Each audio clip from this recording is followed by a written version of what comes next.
Adam here from the Walser Automotive Group, and what I want to do today is take you on a test drive. So next to me here, I have the 2025 Hyundai Tucson. So we'll look at some of the model year updates, interior, exterior, and then take it for a spin around to see what it's like out on the road.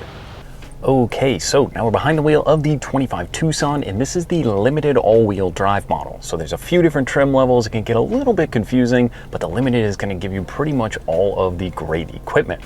So why am I holding my phone? That's because we've got wireless charging right here, and we're going to have wireless Apple CarPlay as well as Android Auto. So a few of the changes are inside, some of the stuff's on the exterior. So we'll put it in drive, go for a spin around, talk about some of those updates. Now, there is a gas-powered Tucson, there's going to be a plug-in as well as a plug-in hybrid Tucson. So there is a few there. The trim levels vary by those models as well. So like I said, it can get a little tricky, but for the most part, the regular non-hybrid Tucsons are going to come with the 2.5 liter four-cylinder. It's going to give you about 187 horsepower, and fuel economy-wise, front-wheel drive obviously returning a little bit better mileage, and the all-wheel drive, you're looking at about 30 on the highway, or maybe in the mid-20s combined. So fuel economy is going to be pretty good for a smaller to mid-size crossover SUV.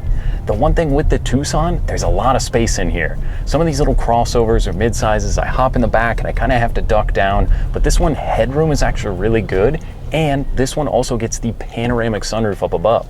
So sometimes when you add that sunroof, it does kind of lower the height of the ceiling in the back or the roof line, but this, I didn't notice that at all, and it was really comfortable. Now let's talk about some of the updates from the 24 to the 25 model.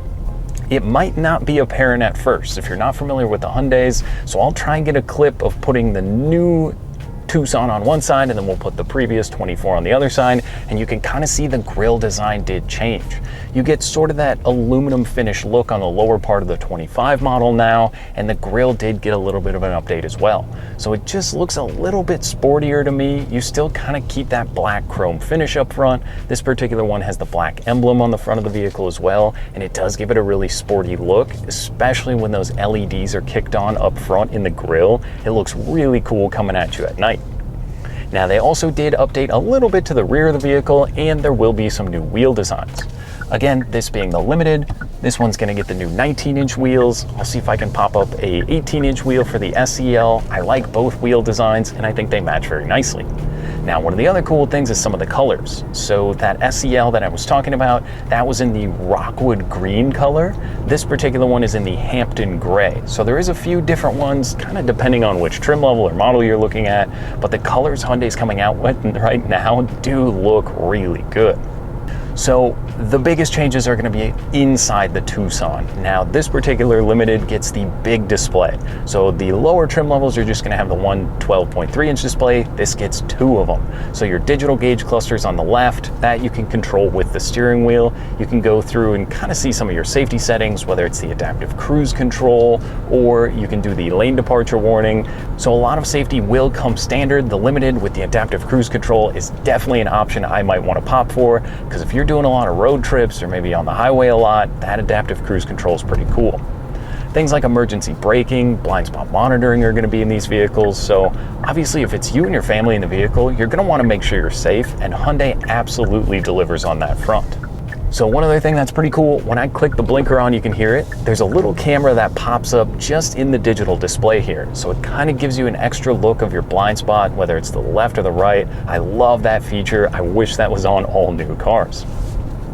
Now on the other side, our infotainment display, the one big piece running across, this has got wireless Apple CarPlay for me. I'm an iPhone user. You can also use Android Auto in here. Google Maps, text messaging, Spotify. It makes it so easy, and the screen responsiveness is awesome. It's all touchscreen, so you can go through, set your maps, or you can even use the voice control on the steering wheel to ask the vehicle to do things. There's also built-in navigation on the Limited as well, so it's really cool, all the technology that's now built in these new ones, and the layout and design is just a little bit different for 25. One of the other updates was the steering wheel. So this is a leather-appointed steering wheel, and it's gonna be heated for those Minnesota winters. I love that feature so much. So you can turn the heated steering wheel on down here, right next to your cooled and heated seats for the driver and the passenger. Now, these are also a leather-appointed seat, and they're really comfortable. It's going to be power for both the driver and the passenger. And one thing that's also really cool in the Limited, if you've got people riding in the back, those are also going to be heated as well. And there's just a little button on the door you can click to turn those on. But I like the driving position in here. That's probably one of the big reasons why crossover SUVs are so popular right now. You're up a little bit higher, you do feel a little bit safer, but visibility in here is awesome. The side mirrors are actually really big. There's not a huge blind spot. Some of those crossovers have this huge pillar here where it makes it really hard to see out of the side window, but I didn't find that at all, and all the safety stuff paired in also makes it very helpful.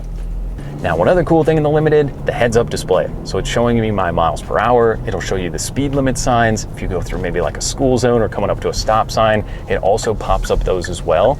So again, there is so much safety built into this video. You could spend 20 minutes just talking about all the safety features in here, but it's great. I mean, obviously it is going to help give you a peace of mind, but if you don't want some of that stuff, you can go into the infotainment screen and you can turn those settings off if it's something that's bothering you, you don't want it. So that's also very nice as well.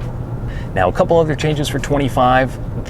Like I said, where the heated seats are controlled down here, your climate control, they've gone to a knob. So you can click between your temperature setting, which is a dual climate control. They've also left a volume knob on here as well, but obviously you can still control that through the steering wheel.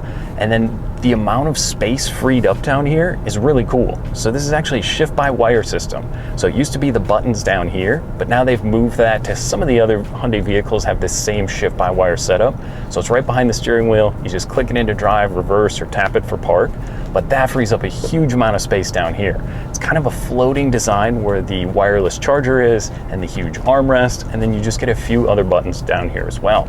So things like your drive mode you can change here, your all-wheel drive lock, or there's a little camera button. So when you're parked or stopped going slowly, it spins the camera around. It's crazy how cool it is. If you're kind of backed into a tight parking spot or you're trying to get out of the driveway, can't see what's going on, when you kick it into reverse, you get your parking sensors on your digital cluster, and then the other side is the full 360 view camera. It makes parking so simple. I know this isn't a huge SUV, but it definitely can help you out in a pinch and will prevent you from maybe bumping into something. Now, what about the actual ride and drive?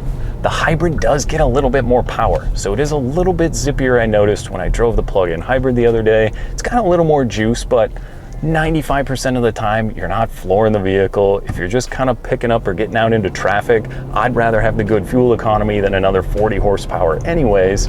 So there is something to be said about that, but I mean, if you put your foot down, it still has a transmission. So this isn't the regular CVT that some people aren't the biggest fans of. So this does keep a regular transmission, which is an 8-speed. So you can shift through the gears manually if you want on the back of the steering wheel. If you're feeling a little bit sportier, if you put it in sport mode and play with those manual transmission paddles on the back, it is still pretty fun to drive.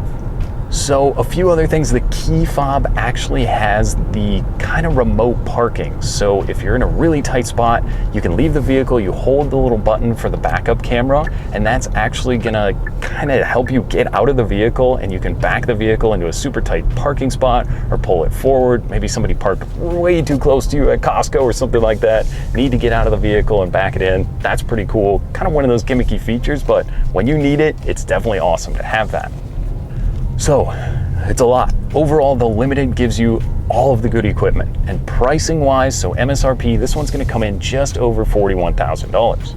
So the Tucson starts at just around $29,000 for the base model and the front wheel drive, but this is pretty much the top of the food chain. There's the XRT, so if you want something a little bit more off-road focused, you can go that way, but I mean, there's a lot of trim levels and it kind of fits all budgets. I think with the average new car price of $48,000, this giving you the amazing infotainment, wireless Apple CarPlay, panoramic sunroof, heated and ventilated seats, plus returning 30 miles per gallon on the highway. I mean, there's a lot to like here with the Hyundai Tucson, plus the best warranty out, a 10-year, 100,000 mile powertrain warranty. Currently, they're offering a 3-year, 36,000 mile maintenance. So, I mean, you're pretty much driving this car worry-free for those first 3 years. You're not covering that maintenance plan. There's a lot of good stuff to like. And I think if you're cross-shopping Honda, Toyota, any of the Nissans maybe, I think you gotta get out, take one of these 25 Tucsons for a spin around and see what you think. Now that was just a brief drive and look at the 25 Hyundai Tucson. Now if you have any other questions or you'd like to schedule a test drive for yourself, you can visit us online at walser.com or stop by anytime. We'd be more than happy to help. Thanks again for watching.